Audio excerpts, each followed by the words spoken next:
vendredi 12 février 2021 et nous avons eu la chance aujourd'hui d'avoir une nouvelle interface sur Pi-Network, sur notre petite application, et de voir apparaître donc en première page cette petite vidéo.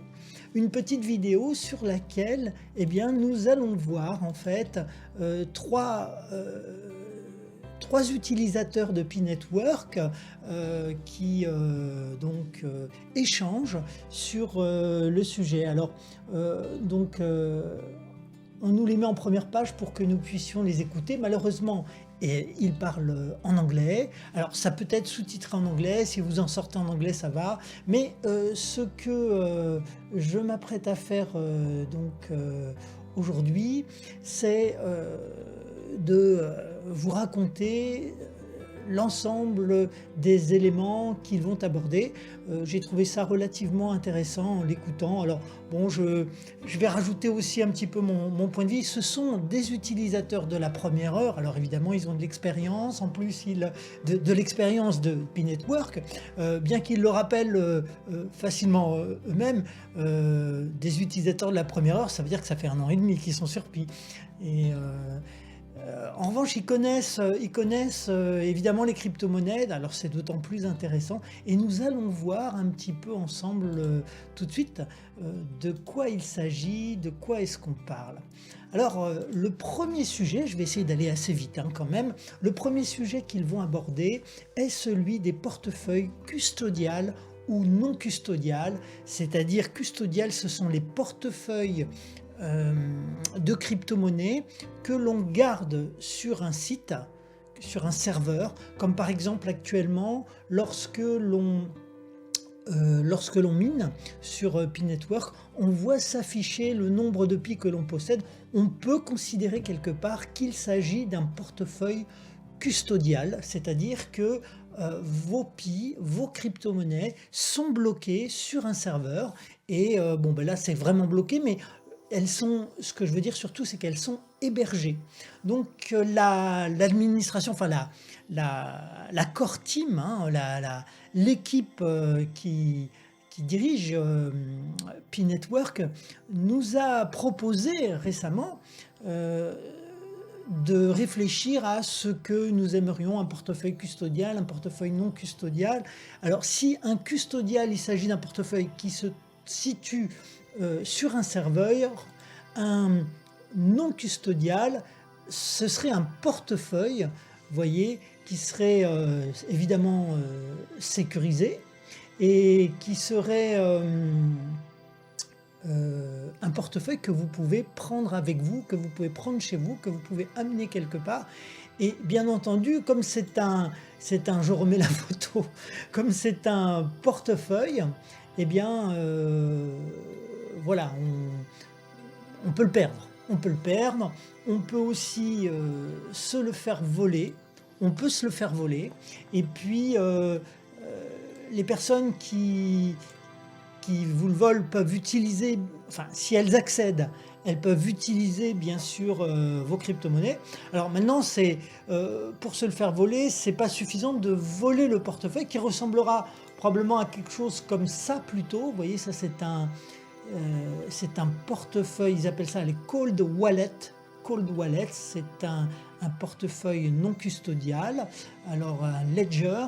Alors il y a 2 marques qui sont en forte concurrence. Il y a d'autres marques bien entendu, mais les 2 plus grosses marques, je crois qu'il s'agit des Ledger et du Trésor. Ça s'appelle Trésor aussi. Là aussi, on est devant un portefeuille, un cold wallet, un portefeuille non custodial. Donc vous avez compris, les portefeuilles custodiales, c'est-à-dire des portefeuilles qui sont hébergés sur un serveur, sur lequel vous avez vos crypto-monnaies qui sont sur un serveur, et les portefeuilles custodiales, vous faites venir les sources de vos crypto-monnaies et vous les importez, et là vous vous retrouvez devant quelque chose qui peut se brancher sur un ordinateur, et après vous pouvez renvoyer ces crypto-monnaies vers un autre serveur, vers une autre plateforme, et puis en faire autre chose. Donc la première partie de l'échange en fait de nos copains, entre guillemets, portait sur les cold wallets, sur les portefeuilles non custodiales et portefeuilles custodiales.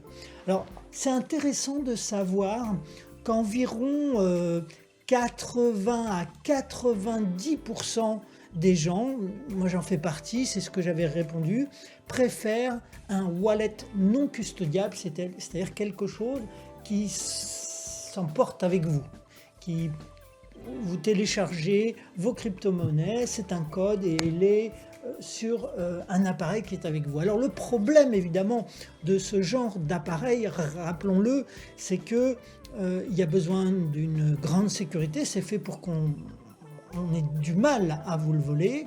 Comme ça, si vous avez oublié votre clé sur votre bureau, c'est fait pour que personne ne puisse, sans que vous vous en aperceviez, vous voler des choses. Donc c'est très protégé. Et donc si vous perdez le code, eh bien c'est très très embêtant parce que vous avez un certain nombre d'essais. Au-delà de ces essais, vous avez tout perdu. Ça c'est un petit peu le problème. Donc les copains nous parlaient un petit peu des caractéristiques de ces portefeuilles-là. À partir du moment où Pi devient une monnaie qui a une visée, on va dire, populaire, où ils vont essayer de faire en sorte que Pi soit intégral, enfin implique de nombreuses personnes de toute nationalité, de tout horizon, de tout âge. Et bon, c'est vrai que les portefeuilles non custodiales, ça peut parfois être un peu compliqué, on peut être amené à perdre des choses, ça nécessite quand même une certaine manipulation et il n'est pas rare en fait qu'au départ on ait perdu des crypto-monnaies par des erreurs de manipulation. Alors, ils l'évoquent parce qu'ils ont assisté depuis le début aux innombrables difficultés que tous les gens ont pu rencontrer, ne serait-ce que pour remplir le simple document d'enregistrement dans l'application de Pi Network. Disons que ce qui est intéressant avec un portefeuille non custodial, c'est que si vous perdez vos crypto-monnaies, on ne pourra pas accuser l'administration. Parce que c'est vous qui aurez perdu votre clé. Donc actuellement, la Core Team nous a demandé de réfléchir. Comme je vous disais, 80-90% des gens préfèrent un wallet non custodial. Mais il faut évidemment penser à tout. Et nos amis nous rappellent que c'est vrai que si on a des personnes qui sont débutantes, et il y en a beaucoup dans les crypto-monnaies qui sont débutantes sur Pi, elles n'ont pas l'habitude et elles perdent leur argent, elles perdent leur Pi parce qu'elles ont du mal à manipuler, il y a des chiffres, il y a tout un tas de choses, c'est un peu complexe. C'est vrai que ça serait de leur faute. Cette manipulation compliquée qu'elle n'arrive pas à faire, mais en même temps il y a un effet collatéral qu'ils ne se gênent pas de dire, c'est que les gens quand ils perdent leur crypto-monnaie, après ils sont en colère et ils vont éviter d'investir dans le Pi, puisqu'ils ont déjà perdu leur portefeuille, ils ont déjà perdu des Pi, donc il y a quand même un petit effet secondaire qui est très légèrement gênant et qui est absolument pas désiré par évidemment les gens qui travaillent sur ce projet. Alors, on se pose aussi la question de savoir si ce portefeuille non custodial, c'est une application qui relèverait de Pi. A priori, si c'est non custodial, évidemment, semblerait que ça devrait être séparé de Pi Network. Et donc, un autre effet négatif, c'est que les gens, ils pourraient déplacer leurs fonds en dehors des applications de Pi Parce que l'application de Pi, c'est pas seulement du minage, ça va être tout un tas de choses qui vont se rajouter avec des plateformes, peut-être de la conversion, ou, etc. Donc s'ils font sortir leur Pi de l'ensemble des applications de Pi Network pour aller les échanger sur une autre plateforme, bon, ce qui est tout à fait possible, hein. Mais si les choses sont facilitées dans ce sens-là, ça risque de pas être tout à fait positif pour l'économie de Pi. Donc c'est quelque chose sur lequel il faut véritablement réfléchir. A priori, un portefeuille non custodial, donc une clé, c'est quand même quelque chose qui, selon eux, offre une plus grande liberté. Seulement, bon voilà, le manque de préparation des gens, le manque d'éducation entre guillemets des gens concernant les crypto-monnaies va nécessiter forcément un ensemble de préparation peut-être à donner aux gens.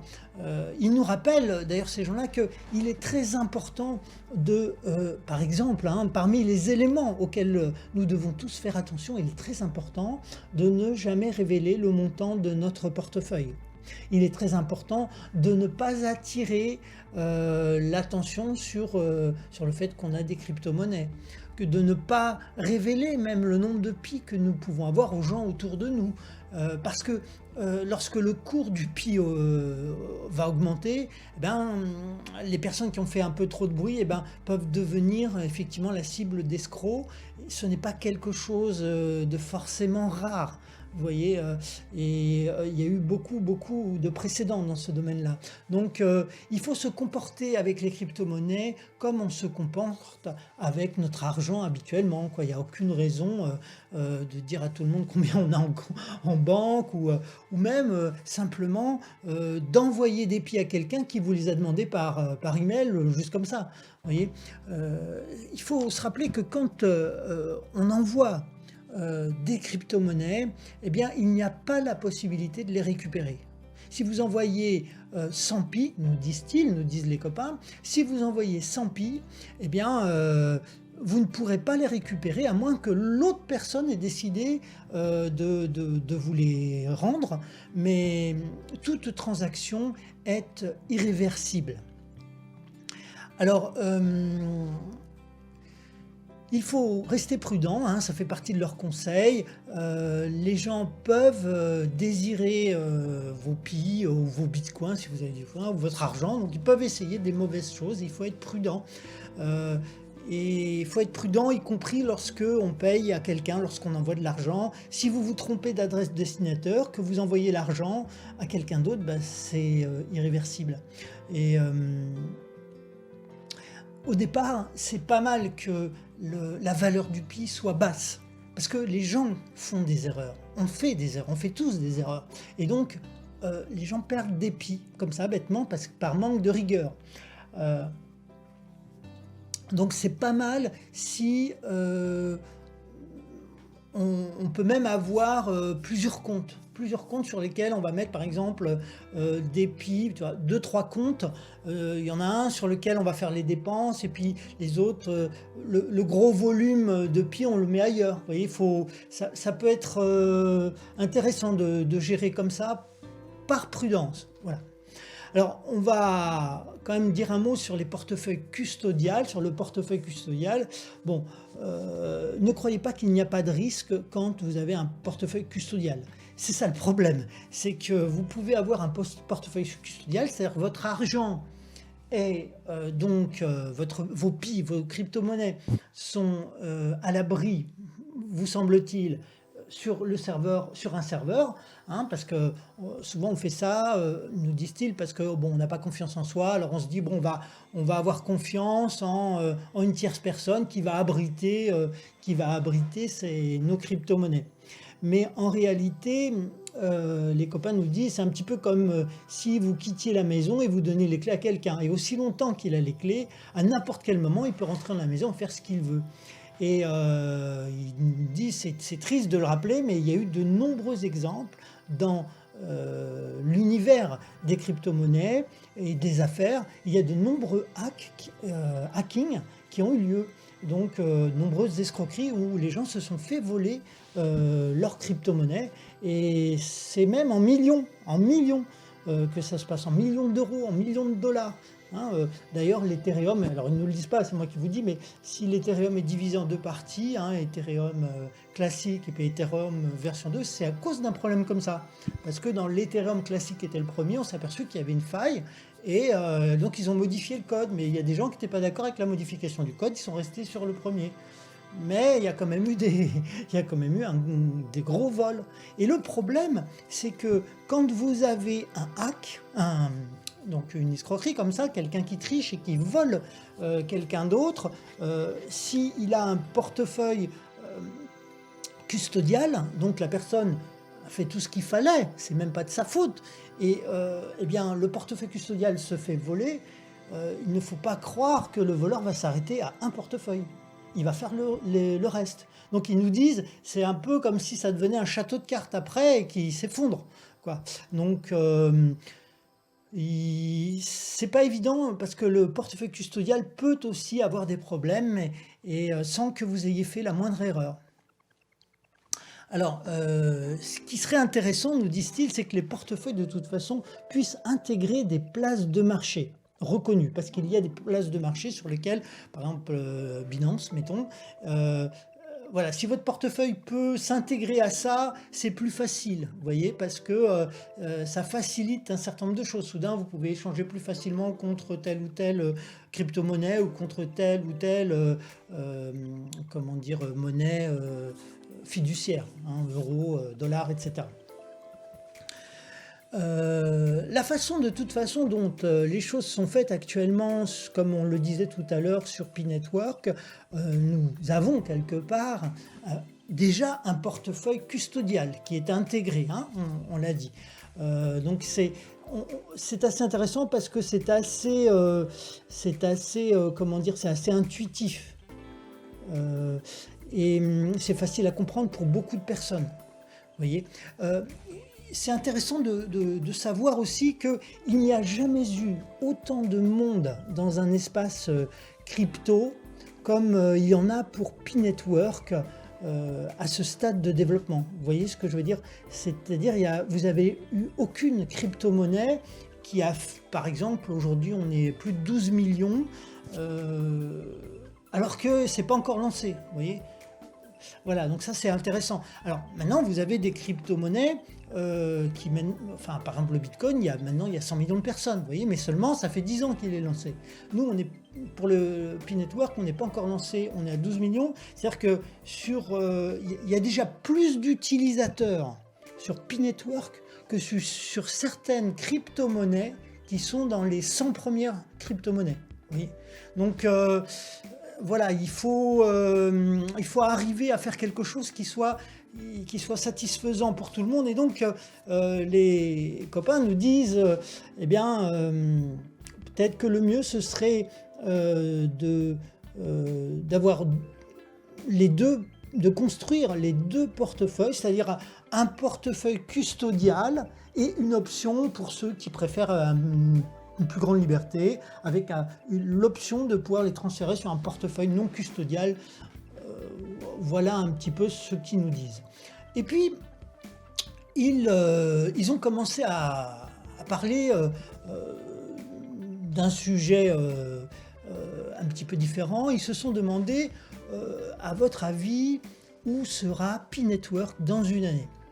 Et cette seconde question, on va dire, ce second sujet, en fait, ils expliquent que dans un an et demi, alors ça a été tourné au mois de décembre, hein, on est en février, donc c'était il y a 3 mois, donc dans un an et demi, ce qui sera intéressant, c'est qu'on verra la technologie en fonctionnement, la technologie P-Network en fonctionnement avec cette blockchain, puisque le mainnet, c'est-à-dire le moment où la crypto-monnaie va être évaluée et mise en place sur le réseau, est censé se produire en fin de cette année. Donc ça veut dire que dans un an et demi, eh bien, ça sera fait et on pourra mieux comprendre la technologie finale sur laquelle fonctionne P-Network et ce qui va advenir de P-Network et en quoi il est utile.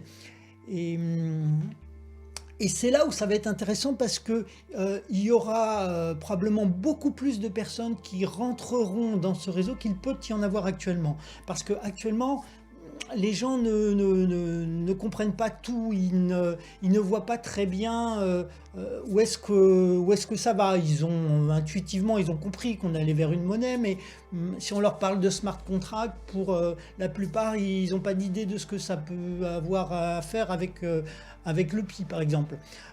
Lorsque nous en serons à l'étape 3, nous sommes à l'étape 2, ce qui est intéressant, c'est que le Pi aura une valeur sur le marché.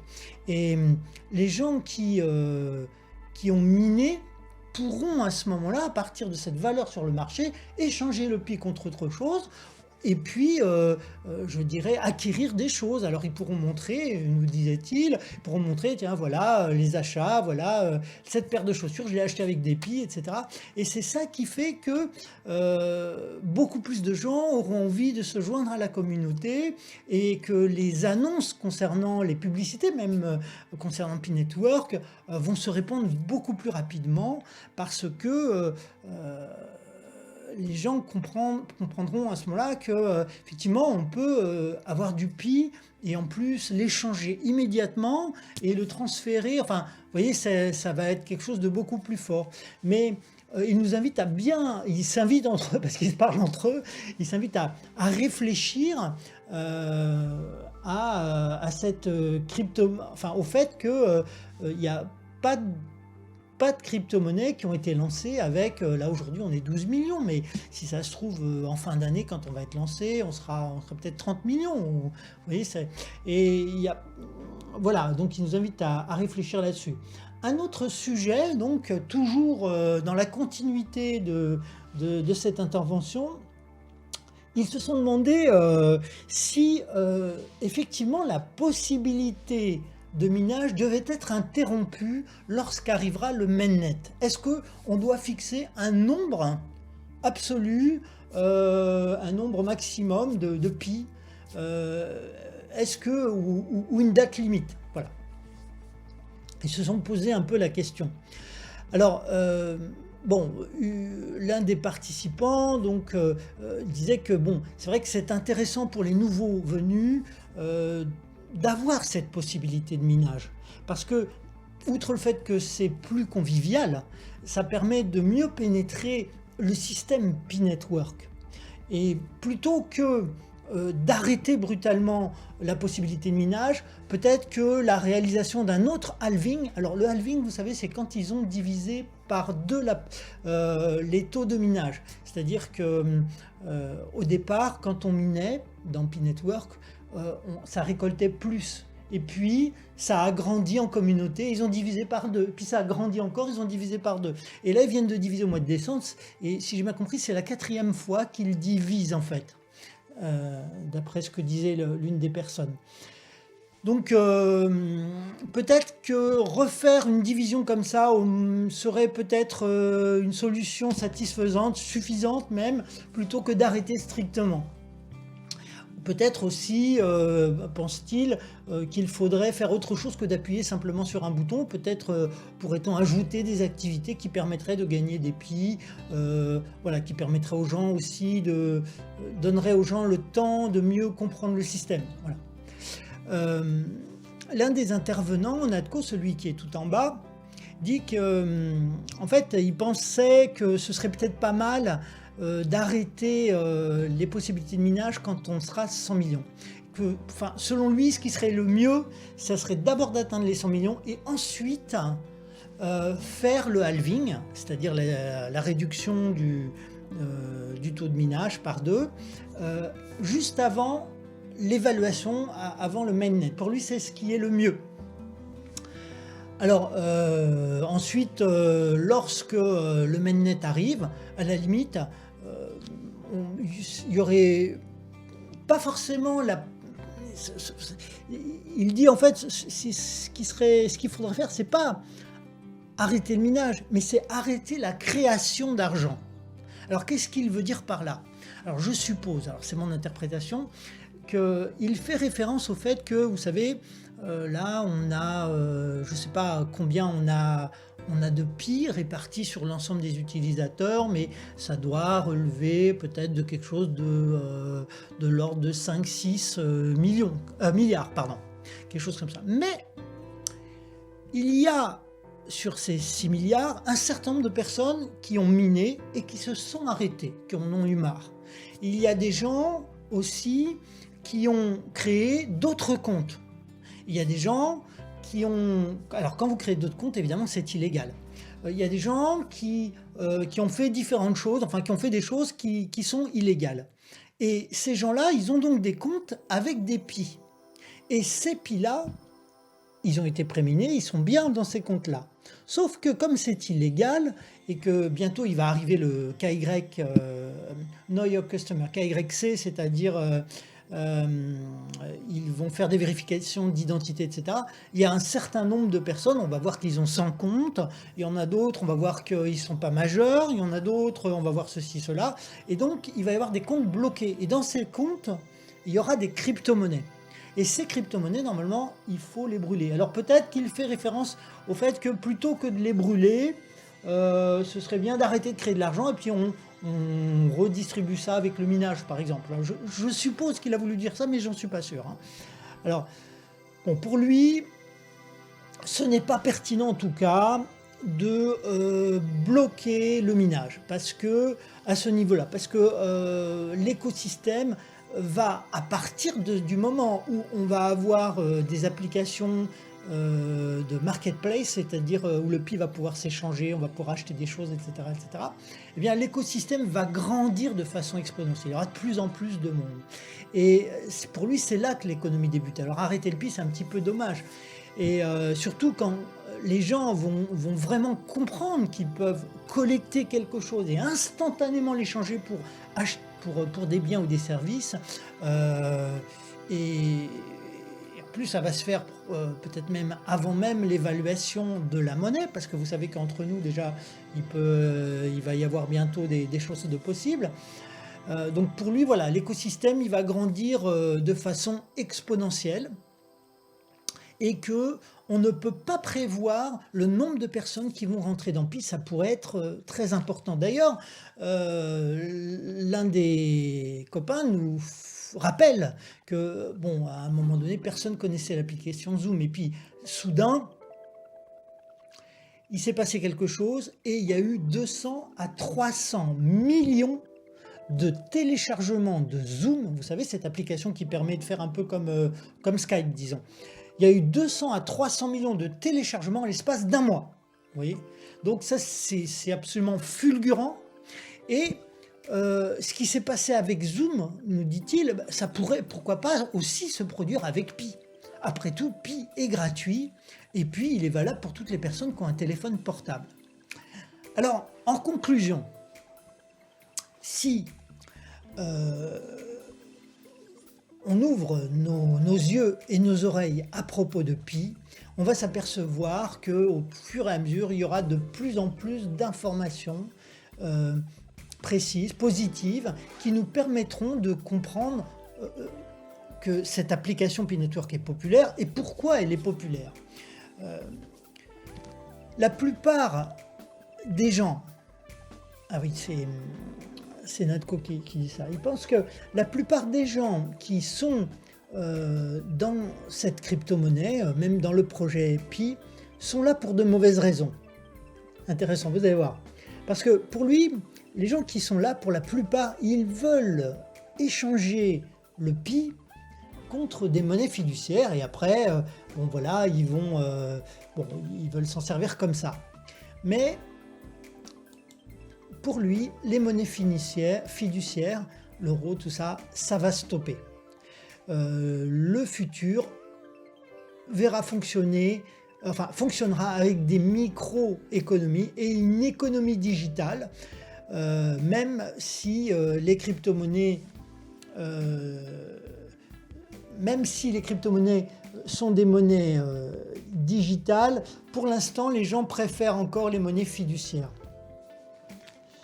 Et même si les crypto-monnaies sont des CBDC, c'est-à-dire, parce que vous savez, maintenant il y a des pays qui vont créer leur crypto-monnaie. Alors, on va voir comment ils vont le faire.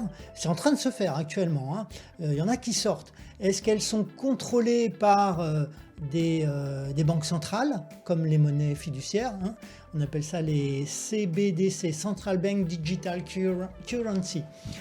Mais donc pour lui, les monnaies fiduciaires vont arriver à leur fin et que la situation à l'international dans laquelle nous nous trouvons actuellement à cause du coronavirus n'a fait que pousser encore plus rapidement notre société sous la forme d'une société sans contact et sans espèces. Et donc, Pi va avoir du succès en fait, parce que les gens vont réaliser que pourquoi est-ce qu'ils devraient espérer quelque chose dans des monnaies digitales qui sont contrôlées par les banques centrales et qui perdent de la valeur sans arrêt, plutôt que dans des monnaies digitales comme le Pi, qui gagnent en valeur et qui ne dépendent pas des banques centrales, comme le Pi, comme le Bitcoin, etc. Et voilà, c'est pourquoi pour lui l'utilité de Pi finira par être comprise quand Pi va apparaître sur les places de marché. Et ce sera un grand moment. Voilà, j'espère que ce petit résumé vous a plu. Moi, j'ai trouvé qu'il y avait quelques idées assez intéressantes. Je vous recommande, bien entendu, si vous n'aviez jamais réfléchi à tout cela, eh bien, d'y réfléchir. Et puis, si jamais vous n'avez pas, bien entendu, de compte, si vous n'avez pas miné encore sur la crypto-monnaie Pi, je vous invite cordialement à taper cette adresse sur votre téléphone mobile et le code de parrainage, car il faut être parrainé, c'est Baram. Je vous remercie et je vous souhaite un bon minage.